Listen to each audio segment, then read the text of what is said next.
کبھی اللہ تعالی شانہ قربانیوں کا نتیجہ آدھ گھنٹے کے بعد نکالتے ہیں، کبھی 10 سال کے بعد، مگر نکالتے ضرور ہیں، اس لیے کہ اللہ کا وعدہ ہے قرآن میں، وَلَا تَهِنُوا وَلَا تَحْزَنُوا، ہمت مت ہارو، جو بھی حالات تم پر آ جائے ہمت مت ہارو، وَلَا تَحْزَنُوا، غم مت کرو، اس لیے کہ ہمارا وعدہ ہے کہ وَأَنْتُمُ الْأَعْلَوْنَ، بلند تو تم ہی رہو گے، وَأَنْتُمْ، تم ہی بلند رہو گے، إِن كُنتُمْ تَعْلَمُونَ، إِن كُنتُم مُؤْمِنِينَ، بس مومن رہو، مومن رہو، دل میں اعتقاد صحیح اور اعمال تمہارے صحیح، دل شکستہ نہ ہو اور غم نہ کرو، دل تمہارا ٹوٹے نہیں، دل شکستہ نہ ہو اور غم نہ کرو، تم ہی غالب رہو گے اگر مومن ہو۔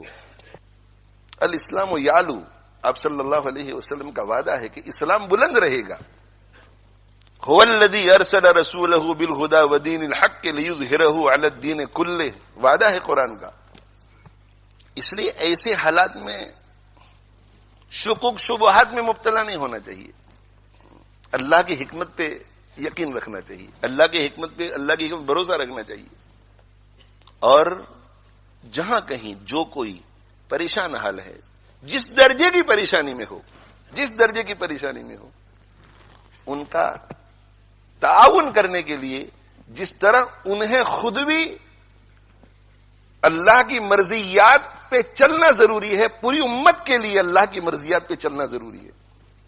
اگر ہم ہمارے ان فلسطینی بھائیوں اور بہنوں اور بچوں جو معصوم ہے، جو انوسنٹ ہے، جن کا کوئی قصور نہیں ہے، ان کو کسی قسم کا بھی فائدہ پہنچانا چاہتے ہیں، فائدہ، اور بہت ہی مؤثر فائدہ، اعلیٰ درجے کا فائدہ، تو میرے بھائیو توبہ کرو اللہ سے، اپنے گناہوں سے توبہ کرو، اور توبہ کر کے عزم کرو کہ آج کے بعد ہم اللہ کے دین پر، اللہ کی مرضی کے مطابق چلیں گے۔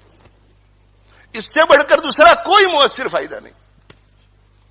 باقی سارے فوائد اس کے تابع ہیں، یہ قابو میں آیا تو باقی سارے اسباب کام آئیں گے، یہ قابو میں نہیں آیا تو کوئی سبب کام نہیں آئے گا۔ یہ میرا ایمان ہے، اور ہم سب کا ایمان ہونا چاہیے۔ اگر اللہ ہمارا نہیں ہوتا تو کوئی سبب ہمیں کام نہیں آئے گا، اللہ اگر ہمارا نہیں ہوتا، اور اللہ ہمارا تب ہوگا جب ہم اللہ کے ہوں گے، اللہ کی مرضی کے مطابق چلیں گے، تقوی اختیار کریں گے، اللہ کو ناراض کرنے والے ہر کام سے بچیں گے۔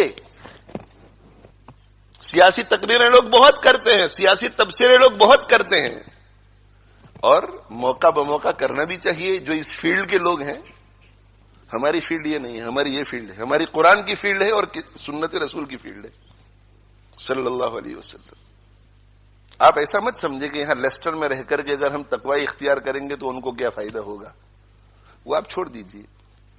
آپ قرآن اور حدیث پر، اللہ کے فرمان اور رسول اللہ صلی اللہ علیہ وسلم کی ارشاد پر یقین کر کے آنکھ بند کر کے کیجئے، پھر آپ دیکھو کہ اللہ تعالی شانہ اپنی قدرت کا مظاہرہ کیسے فرماتے ہیں۔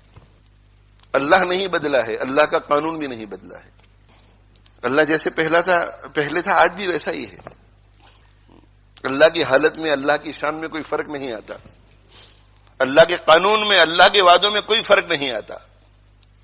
آج بھی ہو جو ابراہیم سا ایمان پیدا، آج بھی ہو جو ابراہیم سا ایمان پیدا، آگ کر سکتی ہے انداز گلستاں پیدا۔ آج بھی اگر ابراہیم علیہ الصلوۃ والسلام جیسا ایمان، ویسا یقین، ویسا بھروسہ اللہ پر، ویسا توکل، ویسا اعتماد ہو، اور ویسا تقوی ہو، ویسا صبر ہو، آج بھی ویسا ذکر ہو، زبانی ذکر بھی ہو، دل بھی جڑا ہوا ہو، آگ کر سکتی ہے انداز گلستاں پیدا، تو آگ باغ بن سکتی ہے آج بھی۔ اسے کہ اللہ کا قانون ایک ہی ہے۔ فضائے بدر پیدا کر، فرشتے تیری نصرت کو اتر سکتے ہیں گردوں میں، قطار اندر قطار اب بھی۔ فضائے بدر پیدا کر، فضائے بدر کیا تھی؟ فضائے بدر ایمان والی تھی، ایمان والی۔ فضائے بدر یقین والی تھی، فضائے بدر اخلاق حمیدہ والی تھی، فضائے بدر شکر والی تھی، صبر والی تھی، فضائے بدر تواضع والی تھی، تواضع والی۔ کتنی تواضع؟ اس قدر تواضع کہ اللہ تعالی شانہ نے فرما دیا تھا کہ ان کا پیچھا کرو تو بھی تمہاری جیت اور ان سے لڑو تو بھی تمہاری جیت. اس کے باوجود بھی سید المرسلین صلی اللہ علیہ وسلم نے گردن اونچی نہیں کی، بلکہ حضرت ابو بکر صدیق رضی اللہ عنہ فرماتے ہیں کہ ہاتھ پھیلا پھیلا کے اللہ سے عاجزی کر رہے تھے، عاجزی کر رہے تھے. فضائے بدر رجوع اللہ، رجوع اللہ. حضرت جی مولانا الیاس صاحب رحمت اللہ علیہ ارشاد فرمایا کرتے تھے کہ بندے کو رجوع اللہ اس طرح کرنا چاہیے جیسے ایک لولا، لنگڑا، اندھا، بہرا، گونگا کرے. ایک لولا، لنگڑا، بہرا، اندھا، گونگا، اس کو جب کوئی ضرورت پیش آ جائے تو وہ کتنا رجوع کرے گا اللہ کی طرف، کتنی عاجزی کرے گا. اس لیے کہ وہ جانتا ہے کہ میں چل نہیں سکتا، میں پکڑ نہیں سکتا، میں کسی کی بات سن نہیں سکتا، میں دیکھ نہیں سکتا، میں کسی کو پکار نہیں